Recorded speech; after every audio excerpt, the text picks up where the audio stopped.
New tonight, no one is hurt after a lightning strike caught a house on fire, according to Reno Fire Chief John Bradford.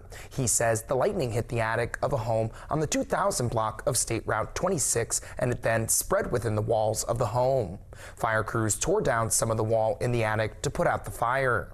Chief Bradford says flash flooding and debris in the road made it difficult for the firefighters to get to the house initially. The brother of the homeowner spoke about the damage to the home. A lot of water damage. My brother got a hose and kept it at bay pretty much, they said, until he got here, but it's most of the fires stayed in the attic, but the water damaged pretty much the whole house. Mutual aid came from the Williamstown Volunteer Fire Department and Marietta Fire Department.